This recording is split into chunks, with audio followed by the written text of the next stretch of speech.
தமிழிசை வணக்கம். இப்போ இன்னைக்கு புதிய அரசு, அதாவது புதிய அரசுன்னு சொல்வதை விட அதிமுகவுடைய புதிய தலைமையை தேர்ந்தெடுப்பதற்கான கூட்டம் 3 மணி அளவில் அவருடைய கட்சி அலுவலகத்தில் நடைபெற இருக்கிறது. ஓ பன்னீர்செல்வம் புதிய முதலமைச்சராக தேர்வு செய்யப்படுவார் என தகவல்கள் நமக்கு தெரிவிக்கின்றன.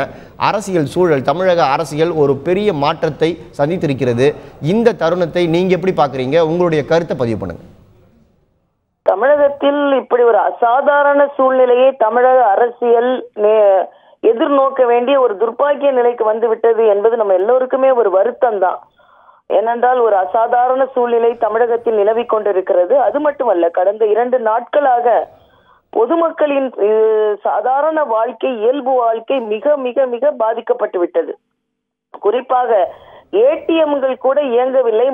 மருத்துவராக இருப்பதனால் சொல்கிறேன், மருந்து கடைகள் கூட மூடப்பட்டு விட்டது. டாஸ்மாக் கடைகள் மூடியது மகிழ்ச்சி, ஆனால் அதே சமயத்தில் மருந்து கடைகள் கூட மூடப்பட்டு ஒரு இயல்பு வாழ்க்கை இன்னும் ஒரு தொடர முடியாத ஒரு நிலை தமிழகத்தில் நிலவி கொண்டிருக்கிறது. அது மாற்று முதலமைச்சராக அவர் பதவி ஏற்றாலும் முதலில் இந்த அசாதாரண சூழ்நிலையை உடனே இயல்புக்கு கொண்டு வர வேண்டும். ஏனென்றால் அவர்கள் சட்டமன்ற உறுப்பினர்கள் கூடுவது என்பதெல்லாம் ஜனநாயக முறைப்படி நடந்து கொண்டிருக்கிறது. அது எப்பொழுதுமே இயல்பாக நடைபெற வேண்டியதுதான். ஆனால் புதிதாக பொறுப்பு ஏற்பவர்கள் தமிழகத்தில் ஒரு அசாதாரண சூழ்நிலை நிலவி கொண்டிருக்கிறது என்பது மட்டுமல்லாமல் தமிழகத்தில் பொது சொத்துக்கள் அதிகமாக சேதப்பட்டு கொண்டிருக்கிறது. இயல்பு வாழ்க்கை மிக அதிகமாக பாதிக்கப்பட்டு கொண்டிருக்கிறது.